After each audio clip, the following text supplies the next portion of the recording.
नमस्कार। जय हिंद, जय भारत, वंदे मातरम। देखिए, आप लोग को हम पढ़ा रहे हैं बैंक रिकाउंसलेशन स्टेटमेंट। बैंक रिकाउंसलेशन स्टेटमेंट क्या होता है? बैंक और कस्टमर के बीच में अमाउंट की डिफरेंस हो जाता है। अमाउंट का डिफरेंस मीन्स मतलब क्या होता है कि कस्टमर के पास रहता है कैश बुक। कस्टमर जो भी लेन देन करता है बैंक से उसको कैश बुक में पोस्टिंग करता है, और बैंक के पास रहता है पासबुक। बैंक पासबुक में पोस्टिंग करता है जो भी ट्रांजैक्शन होता है उसका। तो दोनों के बैलेंस में डिफर होने लगता है। पासबुक का, कैश बुक का अगर बैलेंस 10,000 बता रहा है तो पासबुक का बैलेंस बतला रहा है 12,000। दोनों बैलेंस में, कैश बुक और पासबुक दोनों का बैलेंस में डिफर अमाउंट हो जाता है। तो ये डिफर अमाउंट क्यों हुआ, ये जानने के लिए जो स्टेटमेंट बनाया जाता है उसको बैंक रिकाउंसलेशन स्टेटमेंट कहते हैं। बैंक रिकाउंसलेशन स्टेटमेंट हम पिछले क्लास में बतलाए थे कि ये कस्टमर है और ये बैंक है। कस्टमर के पास रहता है कैश बुक।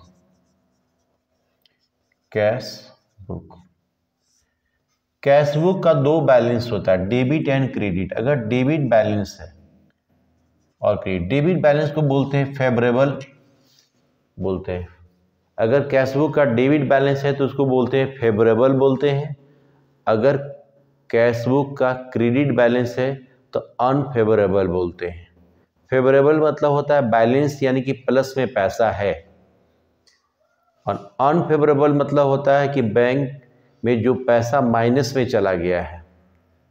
उसी तरह पासबुक में भी डेबिट और क्रेडिट होता है। बैंक के पास क्या रहता है? पासबुक। पासबुक में सेम कंडीशन होता है, डेबिट एंड क्रेडिट। क्रेडिट में अगर पैसा है तो फेवरेबल है, हमारे फेवर में है, और डेबिट में पैसा है तो यानी कि अनफेवरेबल है, यानी कि माइनस में पैसा चला गया है।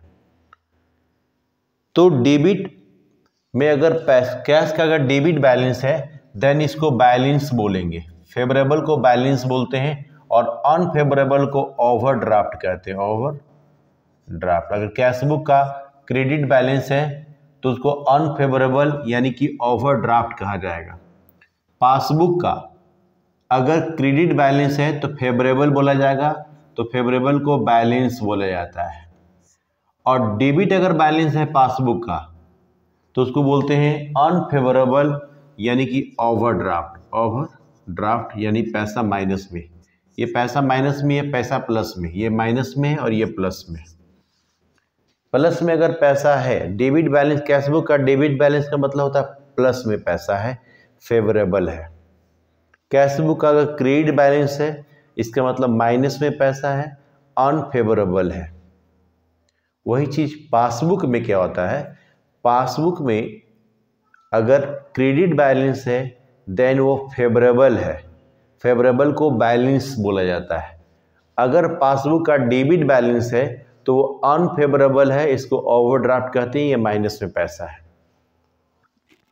तो होता क्या है बैंक रिकाउंसलेशन में, क्या होगा कि हमको अगर कैश बुक का बैलेंस दे दिया जाए, सिंपल सा बात है, मान लिया जाए कि दो स्टूडेंट मेरे पास झगड़ा करके चला आया। एक का नाम है राज, एक का नाम है प्रेम। राज और प्रेम दोनों लड़ाई करके मेरे पास आया।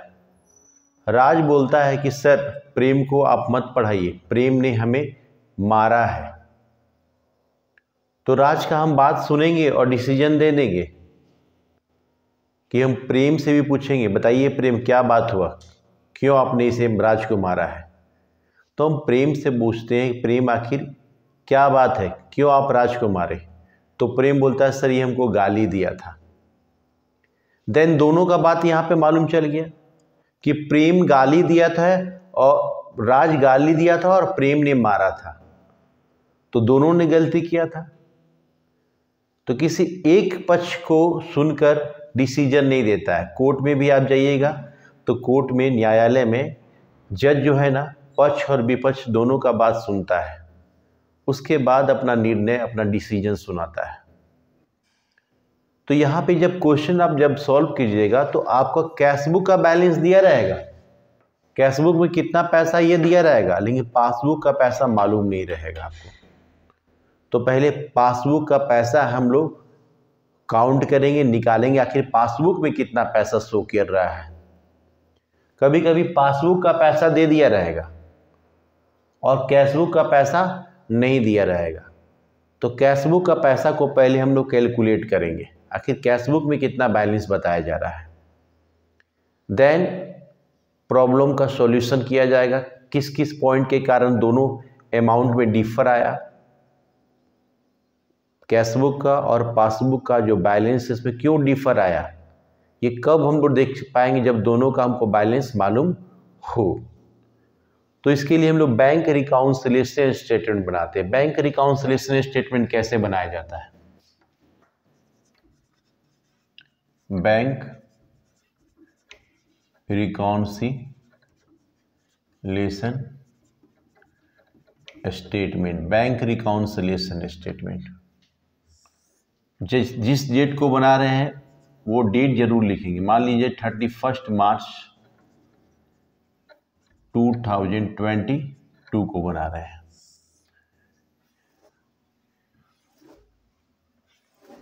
यहाँ लिखा जाता है पार्टिकुलर्स, यहाँ लिखा जाता है प्लस आइटम,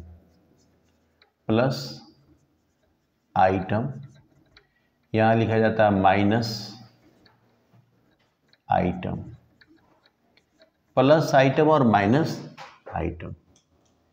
इसमें क्या जाता है, मान लिया जाए हमको कैशबुक, अभी क्वेश्चन में कैशबुक का बैलेंस दिया हुआ है, तो बैलेंस एच पर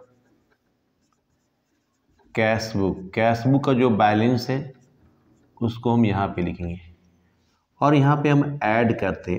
ऐड मतलब जोड़ना, जो भी ऐड का जितने भी आइटम है ऐड का जोड़ा जाएगा वो हम प्लस आइटम में लिखेंगे, और जो भी माइनस का आइटम है लेस, उसको हम लोग माइनस आइटम में लिखेंगे।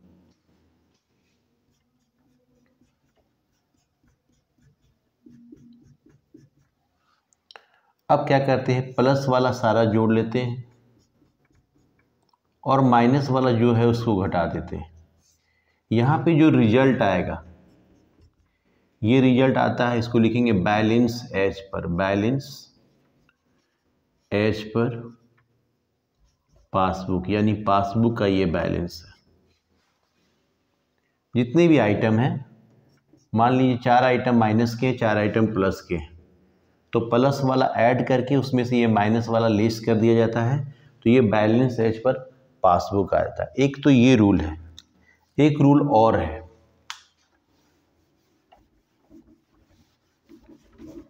एक रूल क्या है,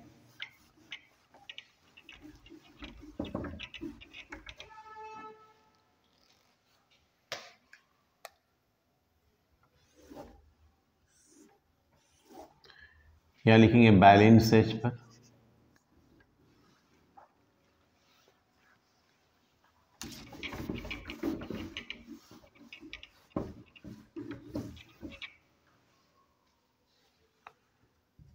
बैलेंस एच पर कैशबुक, बैलेंस एच पर कैशबुक,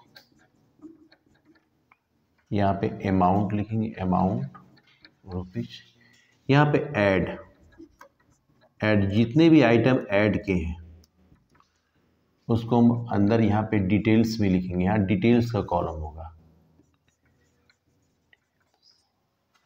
डिटेल्स का कॉलम होगा, जितने भी आइटम ऐड वाले हैं पहले ऐड वाला लिख लेंगे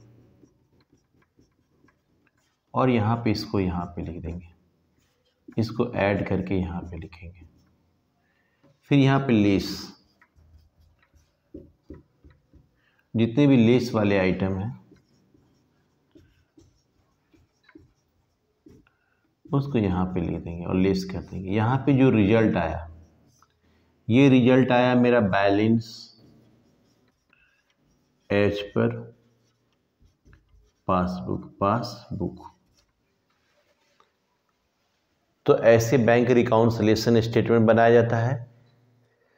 कौन कौन आइटम ऐड होगा, कौन कौन आइटम लेस होगा, यह जानने के लिए हम लोग क्वेश्चन के माध्यम से, बहुत सारे आइटम हैं, ठीक है, कितना याद रखेगा आदमी, इसलिए आपको एक ट्रिक्स बतलाते हैं। ट्रिक्स से आप ये ट्रिक्स अगर समझ जाइएगा तो आप कोई भी क्वेश्चन बैंक रिकॉन्सिलिएशन का एकदम आसानी से हल कर सकते हैं आप लोग।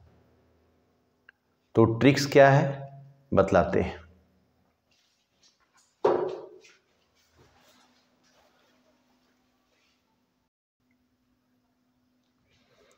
देखिए, आप लोग को एक क्वेश्चन के माध्यम से बतला रहे हैं इसका ट्रिक्स कैसे बनाया जाएगा। बैंक रिकॉन्सिलिएशन का कोई भी क्वेश्चन को हम कैसे आसानी से सॉल्व कर सकते हैं।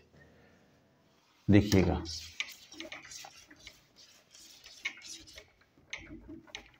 हमारे सामने एक क्वेश्चन है, बैंक रिकॉन्सिलिएशन का क्वेश्चन है, और उस क्वेश्चन को हम बताएंगे कैसे सॉल्व किया जाएगा। एकदम आसानी से इसको सॉल्व कर लिया जाएगा। देखिए, सबसे पहले क्वेश्चन को समझाते हैं। ये क्वेश्चन है हमारा, the cash book show a bank balance ₹7,800 on the comparing the cash book, ठीक है, विथ पासबुक। कैश बुक और पासबुक का कंपेरिजन किया गया और यह पाया गया, क्या क्या चीज पाया गया ये क्वेश्चन में। देखिए ध्यान से, पहला है cheque deposit in the bank but not credited ₹3,000। Bank में 3,000 रुपये जमा किया गया, लेकिन ये जमा बैंक में नहीं हुआ। दूसरा है cheque issue but not it presented for payment. Cheque हमने इशू किया है कि जाइए भैया पैसा निकाल लीजिए, किसी को चेक काट के दिए कि जाइए भैया आप पैसा निकाल लिए, लेकिन जिसको चेक काट के दिए वो बैंक से पैसा अभी तक नहीं निकाला है। अगला है insurance premium paid by the bank. Bank ने मेरा इंश्योरेंस का प्रीमियम पेड किया है। आगे है interest credited by the bank. Bank ने हमें इंटरेस्ट दिया है 400। बैंक चार्ज, बैंक अपना 100 चार्ज लिया है। Directly deposit by a customer in the bank. एक मेरा कस्टमर था, डायरेक्ट बैंक में पैसा जमा कर दिया है। हमारे पास यहाँ पे कैश बुक का यहाँ बैलेंस दिया हुआ है 7,800 रुपये, 7,800। देखिए कैसे सॉल्व करेंगे इसको। Bank reconciliation statement, bank reconciliation statement.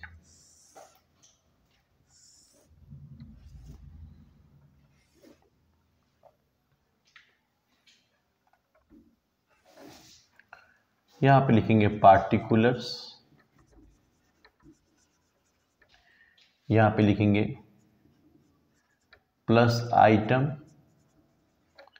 यहां लिखेंगे माइनस आइटम,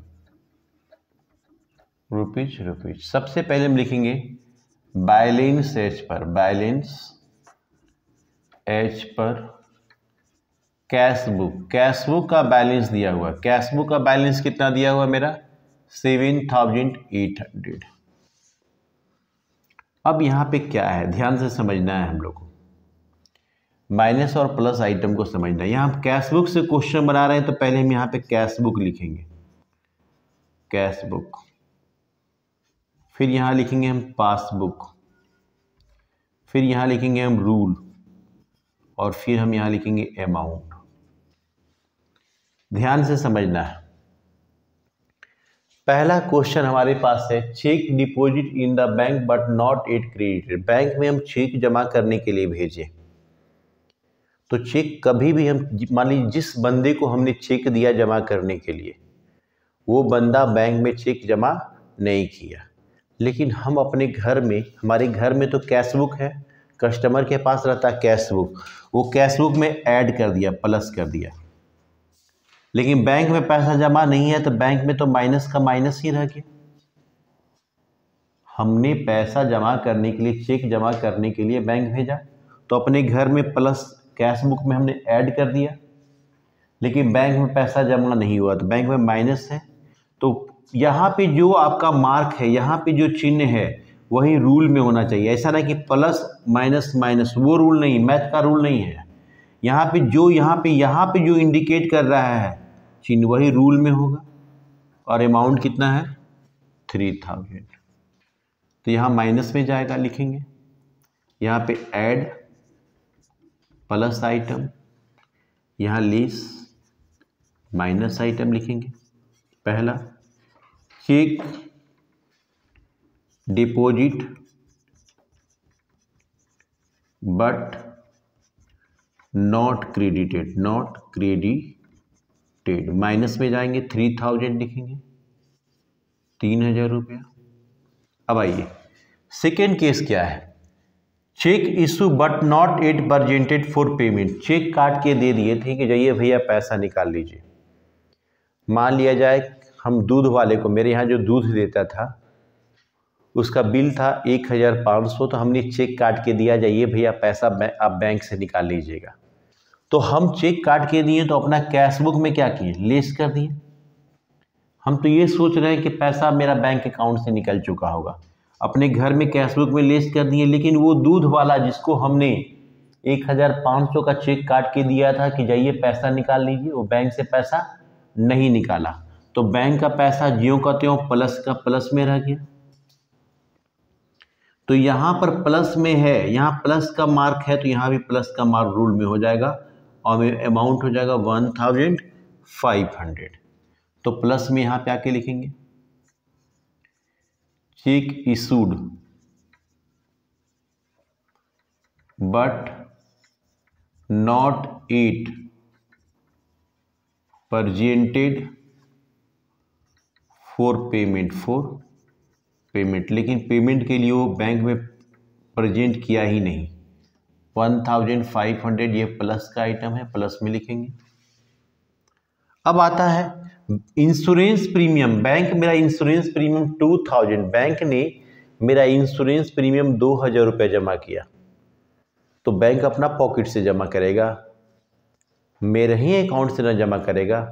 तो बैंक 2000 रुपया जमा किया इंश्योरेंस प्रीमियम, तो बिना बताए हमारा पासबुक में से वो क्या किया, लेस कर दिया, पासबुक में लेस कर दिया। हमें मालूम नहीं है, हम तो सोच रहे हैं मेरा पैसा प्लस में ही है बैंक में, लेकिन बैंक क्या किया, इंश्योरेंस प्रीमियम पेमेंट किया तो पासबुक से वो लेस कर दिया। तो यहाँ पे रूल में, यहाँ पे पासबुक में क्या है, ये देखिए पासबुक में क्या है, माइनस है, तो फिर माइनस हो जाएगा। अमाउंट कितना है 2000। Insurance premium paid by the bank, insurance premium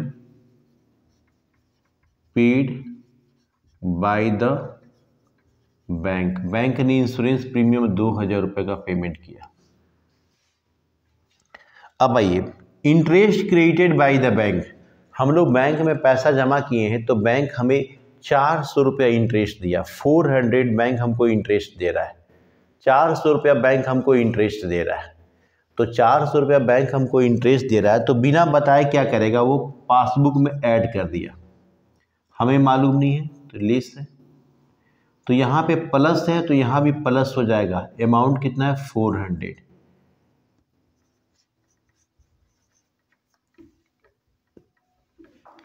interest credited by the bank 400। देखिए ये कैश बुक है, कैश बुक से हम लोग बना रहे हैं, कैश बुक पहले लिख दिए, फिर यहाँ पे पासबुक, फिर यहाँ रूल, और फिर यहाँ पे अमाउंट। आपके क्या है, बैंक अपना चार्ज काटा 100 रुपीज, बैंक अपना 100 रुपया चार्ज काटा, 100 रुपया बैंक अपना चार्ज काटा, तो बिना बताए क्या करेगा, पासबुक में से लेस कर देगा। बैंक अपना चार्ज काटेगा तो मेरा अकाउंट से पैसा डिडक्ट कर देगा, माइनस कर दिया, तो पासबुक में माइनस हो गया। लेकिन हम तो घर पे हैं अपना, हमें मालूम नहीं है, तो कैश बुक तो प्लस में है, तो यहाँ माइनस का चिन्ह है, तो यहाँ भी माइनस हो जाएगा 100। Bank charge debited, bank charge debited, bank ने अपना चार्ज काटा 100। अब मेरा एक कस्टमर था, मेरा एक कस्टमर था, डायरेक्टली बैंक में पैसा जाके जमा कर दिया। तो डायरेक्टली कितना बैंक में जमा कर दिया? 4000। तो बैंक में पैसा जमा हो गया, यानी कि पासबुक में प्लस हो गया। हमें मालूम नहीं है, हमें कोई इन्फॉर्मेशन नहीं है, तो हमारे घर में तो पैसा लिस्ट में है, तो यहाँ प्लस है तो यहाँ भी प्लस हो जाएगा 4000। A customer directly deposited into bank 4000। ये कंप्लीट हो गया। अब क्या करते हैं, हम प्लस वाला जोड़ लेते हैं। प्लस वाला पहले जोड़ लेते हैं। 7000, 8000, 9300, 9700, 13700 हुआ। और माइनस वाला भी जोड़ लेते हैं। माइनस वाला 5100 आया। अब क्या करते हैं, प्लस वाला ज़्यादा है तो माइनस वाला इसमें से हम लेस कर देते हैं। 5100, 8600 रुपये यहाँ पे आया। 8600 रुपया। ये जो 8600 रुपया है, ऊपर मेरा बैलेंस एज पर क्या लिखा हुआ है? बैलेंस, ये बैलेंस एज पर पासबुक हुआ। तो कैशबुक का बैलेंस दिया हुआ था, इससे हम लोग फाइंड कर लिए पासबुक का बैलेंस। कुछ आइटम ऐड हुआ तो ये रूल के हिसाब से, जो रूल में है माइनस में है तो माइनस में लिखेंगे, प्लस है तो प्लस में लिखेंगे। एक बार इस क्वेश्चन को फिर से हम समझाने जा रहे हैं। ये प्लस आइटम और माइनस आइटम करके लिख के बताए थे, ठीक है। अब एक और नियम रूल है, उससे बता देते हैं इसको फिर से एक बार।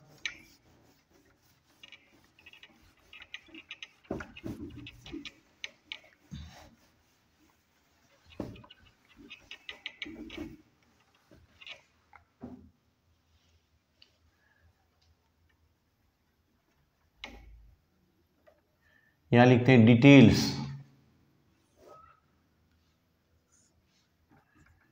डिटेल्स, यहां लिखेंगे अमाउंट रुपीज। यहां सबसे पहले बैलेंस एज पर कैशबुक का बैलेंस हमको मालूम है। कैशबुक का बैलेंस कितना है? 7800। अब यहां पे हम ऐड करेंगे, और यहां पे लेस करेंगे, हम लोग क्वेश्चन कैशबुक का बैलेंस है तो पहले हम लोग कैशबुक यहां लिखेंगे। यहाँ वर्किंग नोट, यहाँ पे वर्किंग नोट, यहाँ पे क्या लिखेंगे हम लोग? कैश बुक, फिर यहाँ पे पासबुक, फिर रूल, फिर अमाउंट। इसको यहाँ पे जो काम होगा उसी को देख कर फिर हम ऊपर पोस्टिंग करते हैं।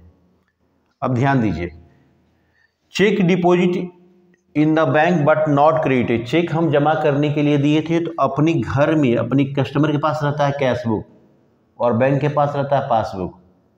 हम चेक जमा करने के लिए दिए तो अपना घर में ऐड कर दिए, लेकिन बैंक में जमा नहीं हुआ, बैंक में लेस है पासबुक में। यहाँ तो यहाँ पे जो मार्क है, यहाँ पे जो चिन्ह है वही चिन्ह रूल में होगा, यहाँ भी माइनस हो जाएगा।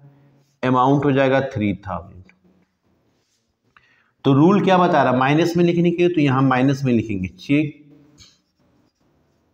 डिपॉजिटेड बट नॉट क्रेडिटेड, लेकिन जमा नहीं हुआ 3000। अब आइए, cheque issue but not at presented for payment. Cheque हम 1500 का चेक हम दूध वाला को काट के दिए, जाइए भैया पैसा निकाल लीजिए, तो अपना घर में क्या किए? कैशबुक में लिस्ट कर दिए, लेकिन बैंक से वो दूध वाला पैसा अभी तक निकालने नहीं गया, तो बैंक में प्लस का प्लस रह गया पैसा। तो बैंक में यहाँ पे जो यहाँ प्लस है तो यहाँ भी प्लस हो जाएगा 1500। तो प्लस वाला में यहाँ पे लिखेंगे check issued but not presented for payment, लेकिन पेमेंट के लिए वो प्रेजेंट नहीं किया 1500। कोई भी चेक बैंक में लेके जाएगा तब ना बैंक उसका पेमेंट करेगा, लेकिन ये चेक प्रेजेंट किया ही नहीं बैंक में। आगे, बैंक इंश्योरेंस प्रीमियम का मेरा 2000 पेमेंट किया, बैंक इंश्योरेंस प्रीमियम का 2000 मेरा पेमेंट किया, तो बिना बताए क्या किया, वो पासबुक में लेस कर दिया। हमें मालूम नहीं है तो यहाँ पे प्लस का प्लस है। बैंक मेरा इंश्योरेंस प्रीमियम का पेमेंट किया तो बैंक अपना पॉकेट से पेमेंट नहीं ना करेगा, मेरे ही अकाउंट से वो क्या करेगा, पैसा निकाल के पेमेंट करेगा। तो पासबुक से क्या किया, वो लेस कर दिया। हमें मालूम नहीं, हम तो सोच रहे हैं कि प्लस में है, तो यहाँ माइनस में है, तो यहाँ पे भी माइनस होना चाहिए। ये जो पासबुक में जो चिन्ह है वही चिन्ह रूल में होना चाहिए, माइनस में। कितना, इंश्योरेंस प्रीमियम 2000 रुपया दिया bank, insurance premium paid by the bank, bank ने इंश्योरेंस प्रीमियम 2000 रुपया दिया। अब क्या हुआ, interest credited by the bank, bank ने इंटरेस्ट क्रेडिट किया। बैंक में हम लोग पैसा क्यों जमा करते हैं, इंटरेस्ट के लिए। तो बैंक हमको 400 रुपया ब्याज दिया, तो बिना बताए क्या करेगा, वो पासबुक में जोड़ दिया, बिना बताए पासबुक में वो जोड़ दिया बैंक। लेकिन हम तो घर पे हैं, हमको तो मालूम नहीं है, ये लेस के हम तो लेस में माइनस में चले गए। तो यहाँ प्लस है तो यहाँ भी प्लस होना चाहिए। बैंक हमको 400 इंटरेस्ट दिया, तो यहाँ प्लस में जाएंगे, यहाँ लिखेंगे interest credited by the bank, bank ने इंटरेस्ट क्रेडिट किया 400। अब आइए, बैंक ध्यान समझिएगा, यहाँ पे बैंक चार्ज 100, बैंक ने अपना चार्ज 100 लिया। तो पहले हम लोग कैश बुक से बना रहे, तो कैश बुक लिखे, फिर पासबुक, फिर रूल, फिर अमाउंट। बैंक क्या किया कि 100 रुपया अपना चार्ज का काटा, तो बिना बताए पासबुक से लेस कर दिया। हमें मालूम नहीं है तो हम तो प्लस में हैं, तो ये माइनस है तो यहाँ भी माइनस होना चाहिए 100। Bank charge debited, bank charge debited, bank ने अपना चार्ज 100 काट लिया। अब आइए, एक कस्टमर था, उससे हमें 4000 लेना था, लेकिन ये कस्टमर डायरेक्टली बैंक में जाके पैसा मेरा जमा कर दिया। तो बैंक में जमा कर दिया तो बैंक में तो प्लस हो गया, पासबुक की बैंक में क्या रहता है, पासबुक, बैंक में तो प्लस हो गया। हमें मालूम नहीं है तो ये लेस है, तो यहाँ प्लस है तो प्लस हो जाएगा, यहाँ पे अमाउंट हो जाएगा आपका 4000, तो प्लस में आएंगे। A customer directly deposited into bank, एक कस्टमर डायरेक्टली बैंक में पैसा जमा कर दिया 4000। 4000, 5000, 5900, 5000 यहाँ पे 900, 12000, 13700, 13700, ये प्लस हो जाएगा। और ये 5100 इसमें से घटा देंगे, तो 13700 में 5100 चला जाएगा, तो यहाँ पे 8600 आया। ये जो 8600 आया ये मेरा बैलेंस एज पर पासबुक। तो ये कैश बुक का बैलेंस ये था 7800, इससे हम लोग कैलकुलेट करके पासबुक का बैलेंस ले आए। और किस कारण चेंजिंग हुआ था वो सारा चेंजिंग भी यहाँ पे हम लोग लिख दिए। ये ऐसे, ये रूल अगर समझ गए, ये मेन ये है, ये इस रूल को समझ गए तो बहुत सारे आइटम याद करने से आप बच जाइएगा। केवल कॉन्सेप्ट क्लियर रखिए कि बैंक के पास रहता है पासबुक और हमारे पास रहता है कैश बुक। तो बैंक क्या कर रहा है और हम क्या कर रहे हैं, ये चीज़ दिमाग में रखना है और आराम से बन जाएगा। तो ये कैश बुक का बैलेंस दिया रहता है तो हम ऐसे क्वेश्चन को सॉल्व करते हैं। नेक्स्ट डे फिर बतलाएंगे आपको पासबुक का अगर बैलेंस दिया रहे तो कैश बुक का बैलेंस कैसे निकालेंगे। तो मिलते हैं अगले लेक्चर में, तब तक इस वीडियो को बढ़िया ध्यान से समझें, क्योंकि अगर ये समझ गए आप, ये ट्रिक्स समझ गए तो कोई भी बैंक रिकॉन्सिलिएशन के स्टेटमेंट का क्वेश्चन आप सॉल्व कर सकते हैं। ठीक है, आप अपना ख्याल रखें, खुश रहें और हमारे चैनल को सब्सक्राइब करें, जहाँ तक हो सके शेयर करें। मिलते हैं अगले लेक्चर में।